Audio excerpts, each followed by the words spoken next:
can think. The heart has its own nervous system, sometimes called the heart brain. It contains around 40,000 neurons that can process information and communicate with the brain, influencing emotions and physical responses.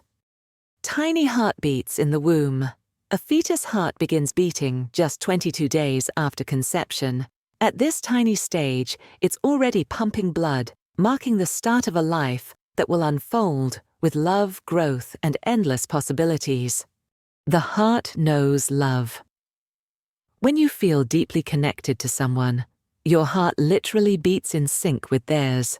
Studies have shown that couples can experience heart rate synchronization when they are emotionally close, like when holding hands, or even just sitting near each other in silence.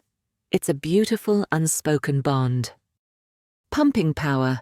The human heart beats about 100,000 times a day, pumping approximately 7,570 liters, 2,000 gallons, of blood through the body.